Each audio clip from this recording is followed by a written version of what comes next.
You've been a resident of the state of Georgia for more than 6 months prior to filing this action. Yes, ma'am. House is Marcus Edward Kernan, and he's on this call with you. Yes. Yeah. Mr. Kernan, you acknowledge service of process and jurisdiction of this court. Yes. It is your position, Ms. Kernan, that you were married on October 17, 2013, separated on October 29, 2015. Yes, ma'am. There's one child born of the marriage, Layla Kernan, is that correct? Yes, ma'am. And she currently resides with you. She does, but she's with her dad right now.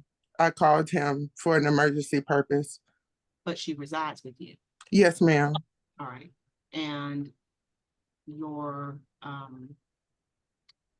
let's see, looks like you have a parenting plan. Is that right? Yes, ma'am. That parenting plan resolves all outstanding issues. Yeah, it's supposed to.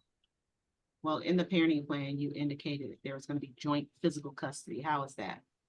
Yes, like Marcus and I take turns with Layla. We have been for years. It turns how? Like for instance, like some holidays and stuff, she goes with him. Holidays she be at home with me. I'm not talking about holidays. I'm talking about every day. Like on an everyday basis, since December this past year, Layla has been with her dad. I called her dad because she opened up the door for a sheriff officer while I was at work, and I called her dad. She's been with her dad since when? December. We were, because he put her in school up there, so I just told him I will wait until the school year is over. Okay, I need to understand what's happening, because if you have a joint physical custody plan, it has to be detailed. You can't say we do what we want, because generally that works, but up until it doesn't work. Until you decide to come and get her in April, on April 27th, and he decides that, nah, that won't be happening. Right. So And I need to know what the plan is. well, the plan is for Layla to continue to live with me and visit her dad. She's not living with you, ma'am. She lives with him. Yes, for now. Layla comes back home In after. other words, she's not continuing to live with you because she doesn't live with you now. She lives with him.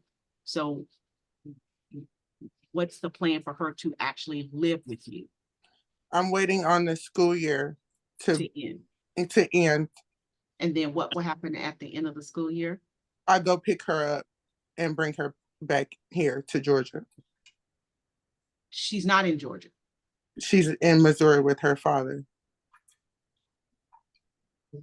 Okay, then there's clearly not going to be a joint physical custody, because that's impossible. Okay, so she's going to reside with you. So you're going to have sole physical custody, and he will get visitation. That's correct, ma'am. That's how it's going to be, right? Yes, ma'am. Okay, all right. All right, so we're going to change that part and put,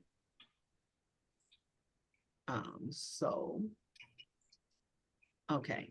And then you will have joint legal custody wherein you both discuss things, you have rights to the kid, all of that. Y'all will have joint legal custody, correct? Yes, Shonda, that's correct. All right, and then you will have discussions, and you will make final decisions after discussions are made on all things. We actually work together. We just talk it out. But if yeah, you can't talk it out, then it's you. What do you mean? If you can't talk it out, you will make a final decision. Is that your? That's correct. That's correct, ma'am. Okay.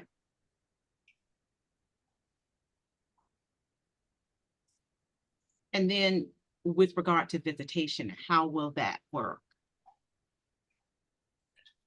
When it comes to visitation, if I can step in, I have always, whenever she needs me, I will always travel and come and pick her up. That's no issue with me whatsoever. Yeah, so what I'm trying to say is, and I guess I'm not being as clear on it, I get that you all have something that you're doing with each other. I applaud it. I'm glad you can do it.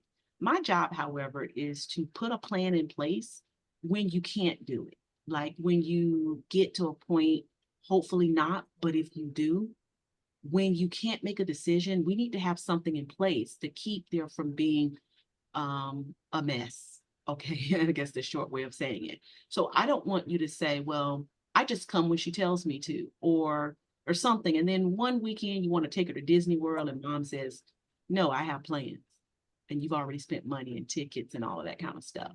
It seems like stuff like that can't happen. You know, we're good with each other, but I've been doing this long enough to know it can happen and likely will. There's going to be a time where you all are not going to agree. And when that happens, I want this plan to be in place so you'll have something to fall back on, and it will take a lot of the frustration out of the circumstances. So what I'm trying to figure out is what can we put in place so that when you don't agree, you already have your rights in place, right?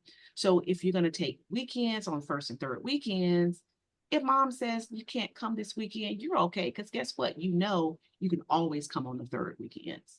Okay. So that's what I'm trying to figure out. What is the backup plan?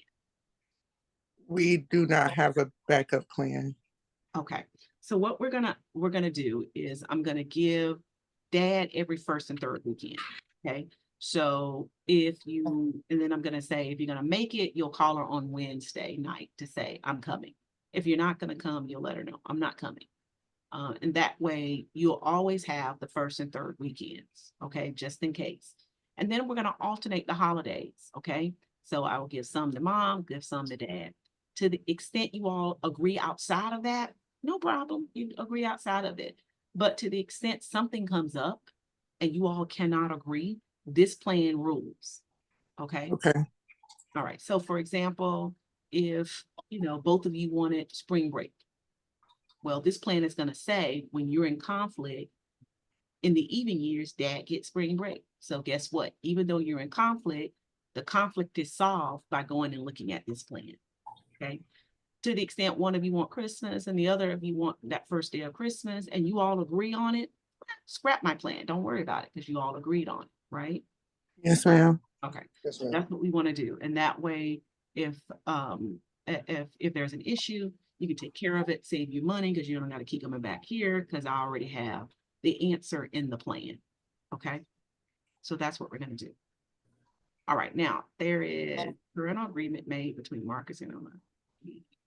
We outside of the courtroom, this agreement in effect. Both parties agree to abide by the parental agreement, printed out and signed by both of them. Parties should have a valid address with the other party information. Both parties should have valid phone numbers. Responsibility. Okay. So plaintiff has the responsibility to have medical and dental insurance. Yes, I carry her. Okay.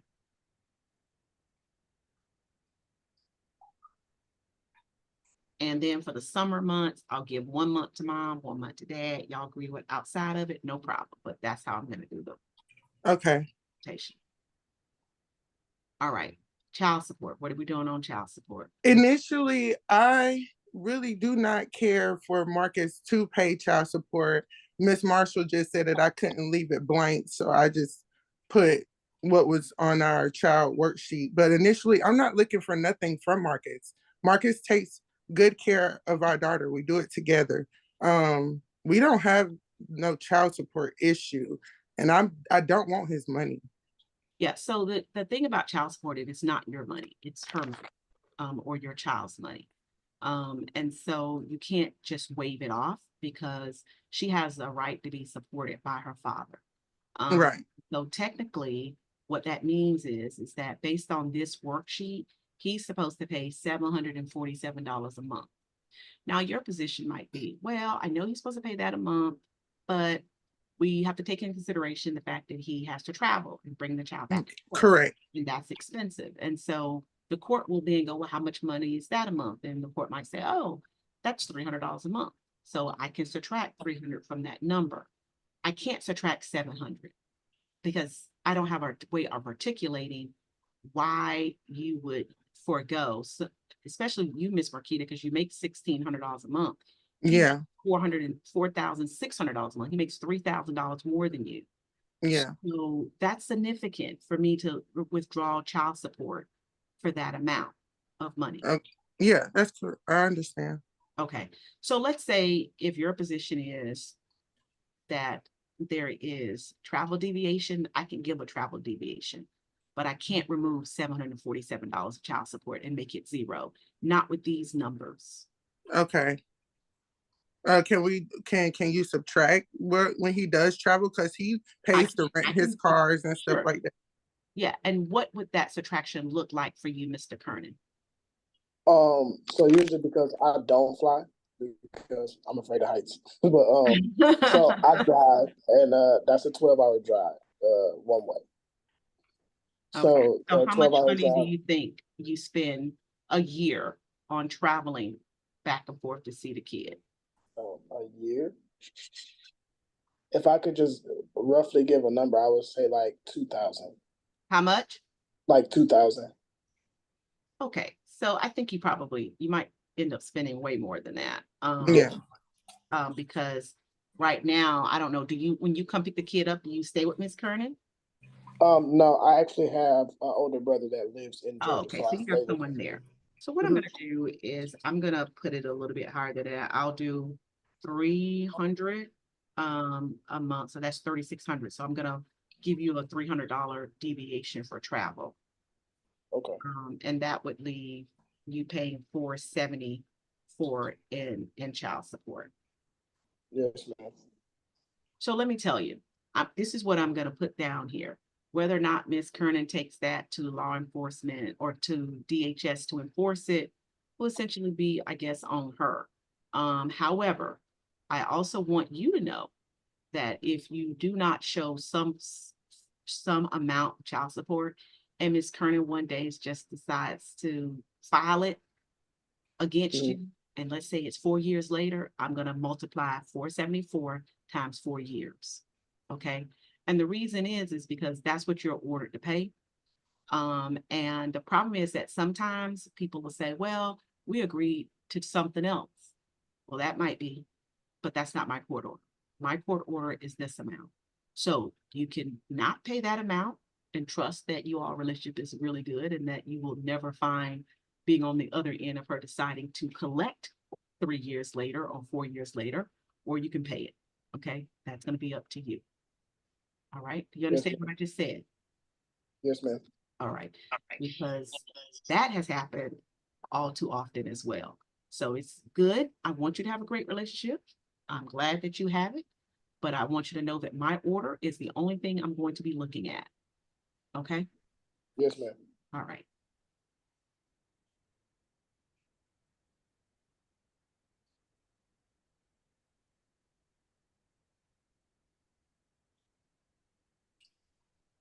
Okay, it looks like you guys turned in another worksheet that looks a little different. The child support worksheet, it should have both of our current, because I initially filed back in 2020.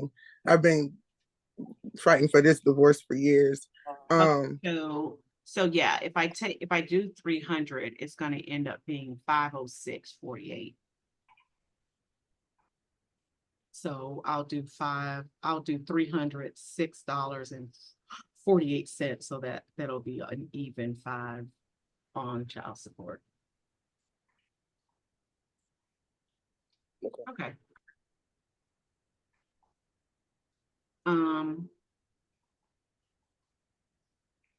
Let's see. And are there any other issues with debt, liability, assets, and property? No, ma'am, we've been separated for a very long time. But no. Yeah, that's good. So you have a settlement agreement that you signed resolving all of those assets to your satisfaction, ma'am? That's correct. It is also to your satisfaction, sir, Mr. Kernan? Yes, ma'am. Okay, looks like in this settlement agreement, you indicated that father could have the entire summer. He can. Okay, so what I'm doing though, as I indicated to you, is I'm going to split those summers. Okay. You can, of course, give him that extra month. Okay. Okay, yeah. Because our daughter spend time with his family as well, not just him. It'd be his mom and his siblings and everything So like do that. you want me to do then, maybe I can just carve out 2 weeks of the summer for you? Yeah, please. Go to him. pretty please, if you do not mind. Okay, I'll do that. I'll do 2 weeks for mom and allow you to pick your weeks first and even, and then we'll switch it on. Okay, Okay. all right.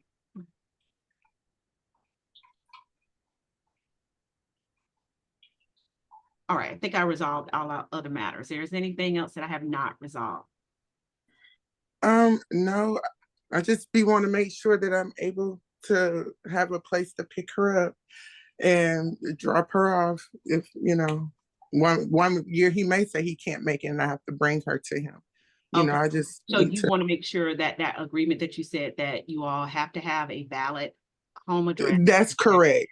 Okay, so I'll add valid home and valid phone number at all times. Please. Thank you so much. All right. And, all right, thanks so much. Ms. Harris, if you're coming to my office, you're free to leave. The document will probably be ready in a few days, because this one right here is gonna call, it's gonna, I have to, well, I might be able to, well, we'll see. So you'll receive it in, via email, okay? Are you speaking to me? I'm sorry. Both of you, yeah, Oh, I'll okay. be divorcing you. Do not do anything inconsistent to the divorce until you receive the document in the mail, okay? Okay, Is thank it your you. position, Ms. Kearney, that this marriage is irretrievably broken? Yes, Is there it's any Yes. hope for reconciliation? no reconciliation. Mr. Kernan, is it your position that the marriage is irretrievably broken? Yes. Any reconciliation? No. All right, thank you so much. You both are free to leave. Thank you.